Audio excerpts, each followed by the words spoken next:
अब देखो दोस्तों, क्वेश्चन नंबर 13 कैसे करोगे सॉल्व। क्वेश्चन नंबर 13 में क्या बोला गया है कि if x plus y plus z equal to 0 है तो शो करना है आपको x cube plus y cube plus z cube equal to क्या होगा 3xyz। तो इसको देखो शो करने के लिए ना आपको आइडेंटिटी एक याद होनी चाहिए। मैं यहाँ पे लिख देता हूँ, कौन सा फॉर्मूला जल्दी बताओ। फॉर्मूला होता है a cube plus b cube plus c cube minus 3abc। क्या होता है ये होता है a plus B plus c. Okay, उसके बाद a square plus b square c square minus a b minus b c minus c है। ये क्या है, हमारी पूरी पूरी आइडेंटिटी है ना। तो इस चीज़ का आप क्या करोगे, ध्यान रखोगे और फॉर्मूले को ना बार बार आप बोला करो, लिखा करो, खुद ब खुद आपको समझ आ जाएगी। इतनी मुश्किल नहीं है कि चीज़ें आपको समझ नहीं आए, ठीक है। तो आइडेंटिटी अगर याद है ना तो बड़े प्यार से क्या होगा, क्वेश्चन सॉल्व हो सकता है, ठीक है। तो चलो सॉल्व करते हैं इसको। कैसे करोगे देखो, क्वेश्चन नंबर 13 मैं यहाँ पे ग्रीन लेता हूँ। तो देखो यहाँ क्या है, x plus y plus z है। आप इसको कंपेयर करो, कंपेयर करो कि x बराबर a है, y बराबर b है और z बराबर क्या है, c है। तो अगर x plus y plus z 0 है तो a plus B plus c क्या हो जाएगा, यहाँ पे 0 हो जाएगा। समझ में आ रहा है कि नहीं आ रहा। तो मैं यहाँ पे क्या लिख दूंगा, मैं यहाँ पे आपको क्या करना पड़ेगा, फॉर्मूला में मैंने क्या लिखा है, a के फॉर्म में लिखा है, तो a को रिप्लेस कर दो किससे, x से, है ना। तो यहाँ क्या हो जाएगा देखो, ये हो जाएगा x cube plus y cube plus z cube minus 3xyz equal to कितना, x plus y plus z x square plus y square plus z square, इसको सही से लिख लेना, एक्स स्क्वायर है, ठीक है, minus x y minus y z और माइनस क्या हो जाएगा, जेड एक्स। Okay clear. मैंने कुछ नहीं करा, जहाँ पे भाई ए था ना वहाँ एक्स लिख दिया, बी था वाई लिख दिया, सी था जेड लिख दिया, उसके बाद इसको सेम लिख दिया। अब देखो यहाँ पे ये ऑलरेडी गिवन है, हमें क्या गिवन है कि x plus y plus z क्या है, 0। तो क्या मैं यहाँ पे बताओ इस पूरे टर्म की जगह 0 लिख सकता हूँ। और आपको पता है 0 मल्टीप्लाइड बाय एनीथिंग क्या हो जाता है, 0। तो यहाँ पे क्या है, x square plus y square plus z square minus x y minus y z और क्या है माइनस जेड एक्स, है ना। अब 0 से जब इसको मल्टीप्लाई करेंगे तो आर क्या हो जाएगा, 0। इसको आप लिखते जाओ साथ साथ, x cube plus y cube plus z cube minus three x y z. यहाँ पर क्या लिखेंगे, x cube plus y cube plus z cube minus 3xy z. Okay, तो देखो इक्वल टू में क्या आ गया, 0। अब हमें प्रूफ क्या करना था, हमें ये चीज प्रूफ करना है, हमें क्या करना है, ये प्रूफ करना है। ओके समझ में आ रहा है। तो देखो माइनस 3xyz को अगर 0 के उस तरफ ट्रांसपोज करते तो क्या हो जाएगा, x cube plus y cube plus z cube. 0 के जब उस तरफ जाएगा दोस्तों तो ये माइनस उधर जाके क्या हो जाएगा, प्लस हो जाएगा। तो माइनस 3xyz उस तरफ जाएगा तो ये क्या हो जाएगा, प्लस का 3xyz हो जाएगा। और देखो यही तो हमें प्रूफ करना था ना, तो लास्ट में क्या लिख देंगे हम, हैंस प्रूव्ड, हैंस प्रूव्ड, ठीक है। ओके समझ में आ गया। तो सो डैट और प्रूव डैट एक ही मतलब होता है, इस तरह से हमने इसको सॉल्व कर देना। ओके क्या बताओ, इजी क्वेश्चन था कि नहीं था। अगर फिर से मैं एक बार रिकैप कर देता हूँ, सबसे पहले आपको ना ये फॉर्मूला जो है बहुत इंपॉर्टेंट है, a cube plus b cube plus c cube, इसको आप याद कर लो। उसके बाद मैंने क्या करा है, ए को रिप्लेस कर दिया, एक्स से बी को रिप्लेस कर दिया, वाई से सी को रिप्लेस कर दिया, जेड से। क्यों करा, क्योंकि देखो ना एक्स वाई जेड के फॉर्म में क्वेश्चन दे रखा है ना। ओके तो मैंने रिप्लेस करा, सारा का सारा सेम चीज मैंने लिख दिया। यहाँ पे माइनस 3xyz, इसको ध्यान रखना थोड़ा सा। और यहाँ x प्लस वाई जेड क्या है, 0 गिवन है। तो 0 से जब पूरे टर्म को मल्टीप्लाई करेंगे, 0 से जब पूरे टर्म को मल्टीप्लाई करेंगे क्या हो जाएगा, 0 हो जाएगा। ओके तो x cube plus y cube plus z cube है ना, इस तरफ था, माइनस 3xyz को मैंने उस तरफ ट्रांसपोज कर दिया तो क्या हो गया, 3xyz प्लस का हो गया। और यही देखो दोस्तों हमें प्रूफ करना था और हमने प्रूफ कर दिया और मिल गए पूरे मार्क्स आपको, इजी था। तो चलो मिलते हैं नेक्स्ट क्वेश्चन में। ओके तो क्वेश्चन नंबर हम करते हैं 14। क्वेश्चन नंबर 14 में क्या बोला, without actually calculating the cubes find the value of, find the value of each of the following, ठीक है। तो इसको बिना क्यूब को कैलकुलेट करें। अच्छा ऐसा क्यों बोला, इसका मतलब क्या है, बिना क्यूब को कैलकुलेट, विदाउट कैलकुलेटिंग दी क्यूब्स का मतलब क्या है कि बच्चे क्या करते हैं, -12 को 3 बार लिखेंगे, इसको 3 बार लिखेंगे, इसको 3 बार, सबको मल्टीप्लाई करके आंसर लिख देंगे, आंसर सही आएगा और वो खुश हो जाएंगे, हाँ मेरा तो आंसर सही आ गया, और मार्क्स मिलेंगे 0। क्यों भाई ऐसा, क्योंकि क्या बोला है यहाँ पे, विदाउट कैलकुलेटिंग दी क्यूब्स, क्यूब्स को डायरेक्ट कैलकुलेट नहीं करना, आपको फॉर्मूले की हेल्प से क्वेश्चन को सॉल्व करना है, ठीक है। तो देखो कैसे करते हैं सॉल्व। तो मैंने आपको फर्स्ट पार्ट में यहाँ पे पहले सॉल्व कर रहा हूँ। मैंने आपको एक आइडेंटिटी बताया होगा, जल्दी से याद करो, क्या बताया था, क्या बताया था कि if a plus B plus c, अगर ये क्या हो जाता है, 0 हो जाता है, तो एक आइडेंटिटी होती है कौन सी, a cube plus b cube plus c cube equal to 3ABC। Okay, तो ये फॉर्मूले का हम क्या करने हैं, यूज करने वाले हैं। तो सबसे पहले देखो दोस्तों, हमें चेक करना पड़ेगा ना कि a plus B plus c zero है या नहीं है। अगर जीरो है तभी हम ये फॉर्मूला लगा सकते हैं। ओके, तो देखो a लेट कर लो हमारा कि a जो है हमने लेट कर लिया कि a हमारा क्या है, a हमारा -12 है, ठीक है। b क्या है हमारा 7 है और c कितना है, c 5 है। ओके, तो यहाँ पे चेक करो, चेक करेंगे a plus B plus c zero, जल्दी चेक करो। तो a कितना है हमारा, क्या लिखे चेक कर कैसे करेंगे, -12, फिर क्या है प्लस b, तो प्लस b कितना है 7 और +5। ओके, तब इसको सॉल्व करो। तो -12 देखो, प्लस का 7 प्लस का 5 कितना हो जाएगा, +12 हो जाएगा, और -12 + 12 ये कितना दे देगा हमें, ये 0 दे देगा। देखो तो हमने चेक कर दिया, if a plus B plus C equal 0, तो हम ये वाली आइडेंटिटी यूज कर सकते हैं। तो मैं यहाँ पे क्या लिख दूंगा, जल्दी बताओ क्या लिखूंगा, हमें क्या कैलकुलेट करना है। तो a की जगह में क्या लिखूंगा, -12 का क्यूब, फिर क्या है b क्यूब, b कितना है 7 का क्यूब है, और c कितना है 5 का क्यूब है। तो इक्वल टू में फॉर्मूले के अकॉर्डिंग क्या हो जाएगा, 3abc, है ना। तो 3 a बताओ क्या है, a हमारा क्या है, a -12 है, तो -12 लिख देंगे, ठीक है, ब्रैकेट यूज कर लो। b कितना है हमारा 7 और c हमारा कितना है 5। अब आपको क्या करना है, इसको मल्टीप्लाई कर देना है सबको। तो देखो 12 3 जा कितना हो जाएगा 36, माइनस का साइन है तो -36, 7 5 जा कितना हो जाएगा 35 हो जाएगा, और इसको आप मल्टीप्लाई कर लेना। ठीक है, जल्दी बताओ मल्टीप्लाई करके कितना आएगा, खुद से कर सकते हो या मैं करके दिखाऊं, मल्टीप्लाई करके देख लेना। इसका आ जाएगा आंसर -1260, कितना आ जाएगा 1260। ये हमारा क्या आ गया, आंसर आ गया, है ना भाई, इतना तो कर ही सकते हो ना आप खुद से। सेकंड पार्ट देखो मैं सॉल्व कर रहा हूं यहाँ पे। सेकंड पार्ट है हमारा, क्या है, सेकंड पार्ट है, क्या बताओ मजा आ रहा है। सबसे पहले ये बताओ मैथ्स इजी है कि नहीं है। अगर आपको फॉर्मूला याद है ना तो कुछ भी मुश्किल नहीं है इस एक्सरसाइज के अंदर। 2.4 का मतलब ही ये है फॉर्मूला। अगर आपको फॉर्मूला याद नहीं है बच्चों तो बहुत कठिनाइयां होंगी, इतनी प्रॉब्लम होगी, आप कंफ्यूज हो जाओगे, आपको कुछ भी समझ नहीं आएगा। तो सबसे पहले आप फॉर्मूले को लर्न करोगे, उसके बाद देखो कितनी ईजी होती है चीजें। सेम हम इसमें चेक करने वाले हैं, ए plus B plus c zero है कि नहीं है। तो चेक करो ए प्लस बी प्लस सी क्या आ रहा है हमारा, है ना, क्या जीरो के बराबर है या नहीं है। तो बताओ कितना हो जाएगा, ए हमारा कितना है, ए कितना है 28, बी कितना है -15, ठीक है -15 है, और सी कितना है हमारा -13, ठीक है। चेक करो कितना होगा 28, और यहाँ देखो प्लस माइनस -15 हो जाएगा, और ये कितना हो जाएगा -13 हो जाएगा। अब देखो 28 माइनस माइनस प्लस, तो ये कितना हो जाएगा -28 हो जाएगा, और इसको सॉल्व करोगे तो जीरो जीरो मिल गया। मतलब क्या ये आइडेंटिटी हम यूज कर सकते हैं, कर सकते कि नहीं कर सकते, हाँ या ना बोलो, जल्दी बोलो यार, कर सकते हैं ना, तो लगाओ फिर फॉर्मूला। तो ए cube B cube C cube क्या हो जाएगा, तो एक जगह में क्या लिखूंगा, ए हमारा क्या है मैंने 28, तो ये लिखेंगे 28 का क्यूब, ठीक है। फिर क्या है हमारा -15 का क्यूब, फिर सी कितना है, सी है -13 का क्यूब, कितना हो जाएगा फॉर्मूले के अकॉर्डिंग 3abc, क्या हो जाएगा 3 3, एक जगह क्या लिखोगे, ए हमारा क्या है 28, ये 28, बी कितना है, बी है -15, और सी कितना है, सी है -13। क्या बताओ सॉल्व कर सकते हो, इसको सॉल्व कर दो।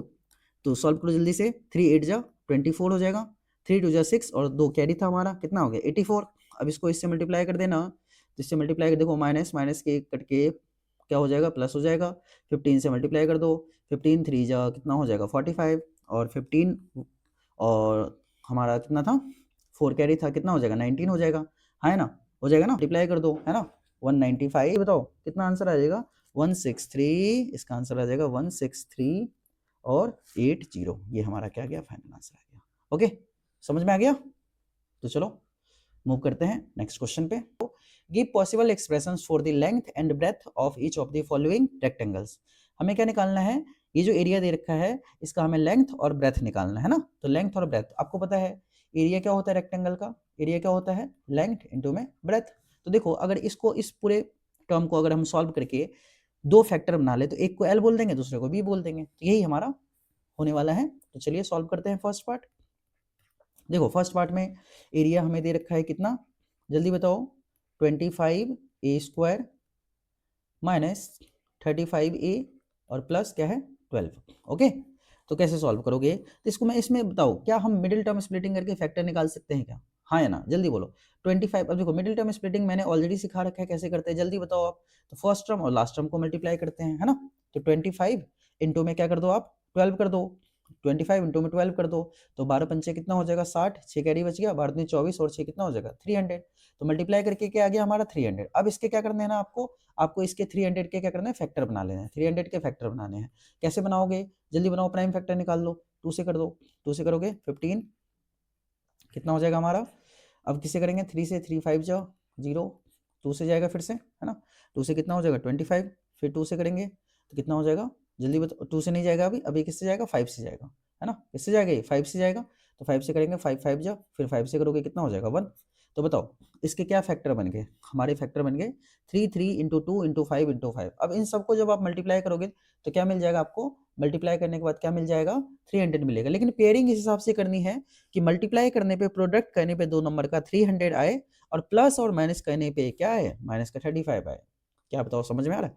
तो देखो कैसे पेयरिंग करेंगे, 35 नहीं आएगा तो, और इसको सिंप्लीफाई करो, अगर मैं क्या कर लूँ 2 और 2 को मल्टीप्लाई कर लूँ 4 हो जाएगा, 4 5 जा कितना हो जाएगा 20, 4 5 जा कितना हो जाएगा 20, और बच क्या गया हमारा 5 और 3, इनकी पेयरिंग करोगे तो कितना हो जाएगा 15। तो 20 को जब 15 से मल्टीप्लाई करोगे तो यू विल गेट 300। एंड जब बेटा 20 प्लस 15 करेंगे तो क्या मिल जाएगा 35। देखो आ गया या नहीं आ गया, तो 2 नंबर हमने कौन सा सोच लिया 20 और 15। अब देखो माइनस का है तो कोई बात नहीं, इसमें माइनस लगा दो, इसमें माइनस लगा दो, माइनस माइनस प्लस माइनस 35 आ जाएगा। क्या बताओ इतना समझ में आया। तो यहाँ पे लिख के दिखाता हूँ मैं आपको और अच्छे से समझ आएगा। तो जब हम करते हैं ना इसका फैक्टर मिड टर्म स्प्लिटिंग, तो फर्स्ट टर्म ऐसे लिख देते हैं 25 ए स्क्वायर हो जाएगा। ओके, अब देखो -35 है ना, हमने क्या नंबर लिया था 20 और 15, तो हम क्या लिख देंगे यहाँ पे -20, क्योंकि माइनस में लाना है ना, दोनों नंबर का सम कितना आना चाहिए -35, -20 और -15 लिख सकते हैं हाँ या ना, बोलो जल्दी यार। माइनस माइनस प्लस हो जाएगा, ठीक है, 20 और 15 कितना -35, और लास्ट में जो +12 है इसको एज इट इज उतार दो, ठीक है। अब आपको कॉमन निकालना है, कॉमन इन दोनों में से क्या आ जाएगा, देखो 25 20 दोनों 5 के टेबल में आता है तो 5 कॉमन आ गया और ए कॉमन आ जाएगा, तो 5 और ए कॉमन क्यों है, क्योंकि दोनों में है ना बच्चा, ठीक है। तो 5 ए कॉमन निकाला तो यहाँ 5 5 जा हो जाएगा 25 और ए स्क्वायर है, ए बाहर आ गया तो यहाँ पे ए बच जाएगा। अब इसको करोगे 5 4 जा कितना 20, ठीक है, ये बाहर निकल गया, एक ही ये था तो बाहर निकल गया। अब यहाँ पर भी सेम ऐसी चीज कॉमन निकालोगे, ये सेम आपको इस ब्रैकेट में मिले, तो मैं जो माइनस कॉमन दिखाई, मैं माइनस निकाल लूंगा और यहाँ पे क्या है 5 5 तो कॉमन है नहीं, और सोचो और क्या कॉमन निकाल सकते हो, तो यहाँ देखो 3 5 जा 15, 3 4 जा 12, तो क्या है 3 कॉमन है, तो 3 बाहर कॉमन निकाला तो माइनस माइनस यहाँ प्लस हो जाएगा, और 3 5 जा 15 और यहाँ पे ए आ जाएगा क्योंकि ए कॉमन नहीं निकाला है ना। अब देखो माइनस प्लस क्या हो जाएगा माइनस, और 3 4 जा कितना 12। क्या बताओ ये टर्म और ये टर्म सेम है क्या, अगर सेम आ जाए तो खुश हो जाओ, क्या आ गया आपका फैक्टर सही बना है। तो 5a माइनस 3 लिख देंगे, 5a माइनस 3 लिख देंगे, एंड 5a माइनस 4 लिख देंगे। ओके समझ, इसको पहले लिख लो इसको बाद में लिख लो, उससे कोई फर्क नहीं पड़ता है ना। तो ये दोनों दो सेम था ना, तो दोनों में से कॉमन निकालोगे तो एक हमने दोनों में से एक लिख लिया, और 5a माइनस 3 हमने ये लिख दिया। अब देखो ये बेसिकली क्या है एरिया है, ये बेसिकली क्या है एरिया है ना, एरिया लिखते आना आपको। तो एरिया बराबर क्या आ गया, एक तो ये ब्रैकेट के अंदर आ गया, ये ब्रैकेट के अंदर आ गया, है ना। तो एक को हम सपोज करो एल बोल देते, इसको बी बोल देते, तो लेंथ हमारा 5a माइनस 3 हो जाएगा और ब्रेथ हमारा 5a माइनस 4 हो जाएगा। या फिर कोई बच्चा हो सकता है इसको एल बोल दे, इसको बी बोल दे, तो इस तरह से हमारा क्या निकल गया, आंसर निकल गया। ओके, तो चलो अब सेकंड पार्ट सॉल्व करते हैं। मैं यहाँ पे 35 a square 35 y square plus 13y और माइनस का क्या है 12 है। ओके, तो 35 इंटू 12 करना, ठीक है, मल्टीप्लाई करना, पहले क्या करना है मल्टीप्लाई, मल्टीप्लाई करके जो आए उसका हमें क्या कर देना है फैक्टर बना देना है। ओके, तो देखो कैसे सॉल्व करोगे। सबसे पहले 35 इंटू में 12 कर लो, तो ये हो जाएगा कितना 12 पंचे 60, 12 36, 36 और 6 कितना हो जाएगा 42, 420 आ जाएगा। मल्टीप्लाई करने पे 420 आ गया। अब इसके क्या करना है आपको फैक्टर बना लेने हैं फटाफट। तो फैक्टर कैसे बनाओगे, 2 से जा रहा है तो 2 से करो भाई, सबसे पहले 2 से करेंगे, 2 2 जा 4, 2 1 जा, ठीक है। फिर देखो 3 से जाएगा ये, 3 से 3 7 जा और 0। ओके, अब देखो फिर से किससे जा रहा है 5 से जा रहा है, तो 5 से कितना हो जाएगा, 5 से जल्दी करो 14 टाइम्स पे चला जाएगा, ठीक है, डिवाइड करके देख लेना। अब किससे जाएगा फिर से ये, फिर से 2 से जा रहा है कि नहीं जा रहा, तो 2 से करोगे कितना आ जाएगा 7, फिर किससे करोगे 7 से कितना आ जाएगा 1 आ जाएगा, ठीक है। आप पहले 2 2 से भी कर सकते हो, जो आपको समझ आता है, जैसे आता है वैसे कर लिया करो फटाफट, इसमें कोई ऐसी दिक्कत नहीं आती है, ठीक है। तो अब इसकी पेयरिंग इस तरह से करनी है कि मल्टीप्लाई करने पे हमारा 420 आए और प्लस माइनस करने पे 13 आए। तो कैसे पेयरिंग करोगे, क्या करना है आपको पेयरिंग कर लेनी है। पेयरिंग देखो कैसे करोगे, तो मैंने ये क्या कर दिया सारा फैक्टर बना दिया है। फैक्टर बनाने के बाद अब देखो, अगर मैं इसको इस तरह से ले लूँ, क्या ले लूँ, तो 7 टू जा 14, 14 टू जा 28, तो मैंने एक 28 ले लिया और दूसरा क्या ले लिया 5 3 जा 15, तो क्या ले लिया 15।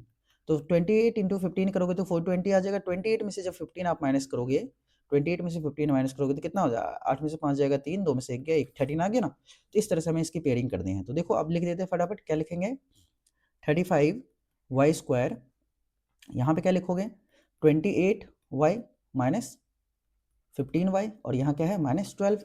ठीक है, अब इनमें से देखो कुछ कॉमन दिखाई दे रहा है आपको, एक तो y कॉमन दिखा है, दूसरा देखो 7 के टेबल में दोनों ही आते हैं, तो 7 7 और y कॉमन निकाल लेंगे, तो 7 5 जा कितना हो जाएगा 35, और यहाँ y बच जाएगा 7 4 जा कितना 7 4 जा 28, और y तो बाहर निकल गया ना। अब इन दोनों में देखो क्या कॉमन है, दोनों किसके टेबल में आते हैं 15 और 12 3 के टेबल में आते हैं, है ना। तो 3 यहाँ से कॉमन दिखाई दे रहा है और दोनों देखो माइनस है, तो -3 हम कॉमन निकाल लेंगे, तो 3 5 जा कितना हो जाएगा 15, समझ आ रहा है। और y यहाँ बच जाएगा क्योंकि y कॉमन नहीं निकाला, और माइनस माइनस साइन जरूर चेंज करोगे ना। तो 3 4 जा कितना हो जाएगा 12। अब देखो ये चीज़ और ये चीज़ हमारा सेम आ गया, तो इन दोनों में से क्या करोगे आप एक लिख लोगे 5y + 4, ओके, और यहाँ क्या हो जाएगा 7y - 3। तो ये हमारा बेसिकली क्या था, एरिया था, तो इसको हम L बोल देंगे, इसको B बोल देंगे, इस तरह से ये हमारा क्या आ जाएगा, आंसर आ जाएगा। ओके, खत्म। समझ में आया कि नहीं है? तो बहुत ही ईजी सा क्वेश्चन था, इसको आप नोट करके दोबारा सॉल्व करो। ठीक है, कहीं भी अटकते हो तो आप पूछ सकते हो मेरे से कमेंट करके। Okay, bye. नेक्स्ट क्वेश्चन जो है देखो बच्चों, क्वेश्चन नंबर 16 है, फटाफट इसको सॉल्व कर लेते हैं और आप मुझे बताओगे इसका आंसर, है ना। चलो बच्चों, क्वेश्चन नंबर 16 सॉल्व करते हैं। क्वेश्चन नंबर 16 में देखो क्या बोला गया है, What are the possible expressions for the dimensions of the cuboids whose volumes are this, है ना। तो क्यूबॉइड क्या होता है, आप सबको पता है ना क्यूबॉइड क्या होता है। इस तरह से एक क्यूबॉइड होता है, ठीक है, ये हमारा क्या है क्यूबॉइड है, और क्यूबॉइड का जो बच्चों वॉल्यूम होता है ना, ये होता है क्या, जल्दी बताओ ना, क्यूबॉइड का वॉल्यूम क्या होता है, क्यूबॉइड का वॉल्यूम होता है L into B into H, समझ आ रहे हैं, ये हमारा क्यूबॉइड का क्या होता है वॉल्यूम होता है। तो अगर इस वॉल्यूम को हम एक्सप्रेस कर दें, इसको सिंप्लीफाई करें, तो क्या आएगा देखो, तो हमें दे रखा है volume equal to, first part में ये सॉल्व कर रहा हूँ ऑब्वियसली, तो 3x² माइनस 12x। आप सबसे पहले बच्चे देखो, इसमें आपको 3 दिखाई दे रहा होगा कॉमन, क्यों 3 1 जा 3 4 जा, 3 के टेबल में दोनों आता है, और x देखो दोनों में दिखाई दे रहा है, तो मैं यहाँ से 3 और x कॉमन निकालूंगा, तो यहाँ कितना बच जाएगा, 3 तो बाहर आ गया, x² था तो एक x बच जाएगा, ओके, और यहाँ देखो 3 4 जा 12 -4, ठीक है, और x तो बाहर निकल गया, तो यहाँ पे इस तरह से हो जाएगा। अब यहाँ पे देखो बच्चों क्या है, यहाँ क्या है 3 इंटू x -4, और आपको सॉरी क्या है x -4 है, ओके। तो ये बेसिकली क्या है, ये वॉल्यूम है, समझ आ रहा है। तो वॉल्यूम है, तो वॉल्यूम का फॉर्मूला मैंने क्या बताया, क्यूबॉइड का वॉल्यूम का फॉर्मूला क्या होता है L into B into H. तो सपोज करो बेटा, इसको L बोल दिया, इसको B बोल दिया, इसको H बोल दिया, तो आप लिख दो इस तरह से कि length equal to 3, breadth equal to x, और हाइट इक्वल टू x -4 हो सकता है। इस तरह से ये हमारा क्या आ जाएगा आंसर, वॉल्यूम का आ जाएगा, ठीक है। तो वॉल्यूम ऑफ क्यूबॉइड हमने निकाल दिया। अब सेकंड पार्ट देखो सॉल्व करते हैं, यहाँ पे सेकंड पार्ट में यहाँ सॉल्व कर रहा हूँ। सेकंड पार्ट में देखो क्या है, वॉल्यूम इक्वल टू है 12k² प्लस 8k और -20k, समझ में आया। अब देखो इसको हमें सॉल्व करना है, वॉल्यूम निकालना है, तो सबसे पहले मुझे बताओ इनमें से क्या कॉमन दिखाई दे रहा है आपको, k यहाँ पर भी दिखाई दे रहा है, k यहाँ पर और k यहाँ पे, k कॉमन निकल गया। और देखो बेटा, ये 4 के टेबल में 4 3 जा 4 2 जा और 4 5 जा, है ना, तो तीनों 4 के टेबल में आता है, तो मैं यहाँ पे 4k कॉमन निकाल लूंगा, ओके। तो 4k देखो कॉमन निकला, तो 4 3 जा कितना 12, k तो बेटा बाहर आ गया, तो यहाँ क्या बच जाएगा y²। अब कुछ बच्चे, सर आपने ये y² क्यों नहीं कॉमन निकाला, क्योंकि देखो यहाँ y है, यहाँ y है, बट यहाँ पे y है क्या, नहीं है, इसलिए कॉमन नहीं निकाला, ओके। तो 4 2 जा कितना हो जाएगा, 4 2 जा 8, k बाहर आ गया, तो यहाँ पे 2y बच गया, और 4 5 जा कितना 4 5 जा 20, k बाहर आ गया, तो इस तरह से आ गया। अब देखो बेटा, इसको सॉल्व करना है, 4k तो ऐसे ही बाहर चलेगा। अब इसमें आप मिडिल टर्म स्प्लिटिंग लगाओ ना जल्दी से, है ना। तो मिडिल टर्म स्प्लिटिंग क्या होता है फटाफट मैं बता देता हूँ, फर्स्ट टर्म लास्ट टर्म को मल्टीप्लाई करो, तो फर्स्ट टर्म लास्ट टर्म को मल्टीप्लाई करोगे तो कितना आ जाएगा 15, माइनस के साइन को मत देखो अभी, है ना, अभी सिंपल मल्टीप्लाई करो, तब भी आपका आंसर, आप -15 लोगे तब भी आएगा, है ना। तो 3 5 जा कितना 15। अब 15 के ऐसे दो फैक्टर सोचने हैं जिसको मल्टीप्लाई करने पे 15 आए, प्लस माइनस करने पे क्या आए 2 आए। तो मैं यहाँ पे क्या बताऊँ, 5 इंटू 3 लिख सकता हूँ, 5 3 जा कितना हो जाएगा 15 हो जाएगा, और 5 में से अगर मैं 3 को माइनस करूंगा तो कितना आ जाएगा 2 आ जाएगा, समझ आ गया। तो यहाँ पे क्या लिखेंगे हम, क्या लिखेंगे 3y का square plus 5y minus 3y और -5, ओके। सॉल्व कर दो तो कितना हो जाएगा, 4k बाहर ही चलता रहेगा हमारा, इनमें से देखो बेटा क्या कॉमन दिखाई दे रहा है, कुछ कॉमन दिखाई दे रहा है, तो y कॉमन है ना, दोनों में y है ना, तो y कॉमन निकाल देंगे, 3 कॉमन नहीं है, तो y बेटा कॉमन निकालेंगे तो यहाँ 3y बच जाएगा प्लस 5। यहाँ देखो क्या कॉमन है, यहाँ कुछ कॉमन नहीं है, कुछ भी कॉमन नहीं होता तो 1 कॉमन होता है, दोनों में माइनस है तो -1 कॉमन निकाल लेंगे, -1 कॉमन निकालेंगे तो यहाँ क्या बच जाएगा, जल्दी बताओ बेटा, 3y बच जाएगा ना, देखो माइनस माइनस प्लस तो 3y, और ये यहाँ पे 1 कॉमन निकाला, कुछ नहीं निकाला तो 5 आ जाएगा, और माइनस माइनस प्लस का 5। क्या बताओ मुझे, ये चीज़ और ये चीज़ सेम आ गया ना, अगर ये सेम आ जाता है तो मतलब हमारा फैक्टर ठीक बन रहा है, ठीक है। तो वॉल्यूम इक्वल टू 4k, यहाँ से देखो मैंने क्या सिखाया था, जिस जो बीच में बच रहा है उसको हम लिख लेंगे y-1 लिख लेंगे, एंड इन दोनों में से जो एक लिख लो, है ना, तो 3y प्लस 5, भाई या तो कॉमन निकाल के लिख लो या फिर ऐसे लिख लो, तो बात एक ही है। अब देखो 3 चीज़ें हमारे पास आ गया, तो इसको हम बोल देंगे ये बेटा हमारा L है, ये हमारा ये B है, और ये क्या है हमारा, ये हमारा क्या है H है। तो LVH हमें से यही पूछा था कि भाई तीनों चीज़ें लिख के दिखाओ, तो हमने निकाल दिया LVH। ओके, समझ आ गया। तो इस तरह से हमारा पूरा ही चैप्टर कंप्लीट होता है। तो मिलते हैं नेक्स्ट चैप्टर में। Okay, bye.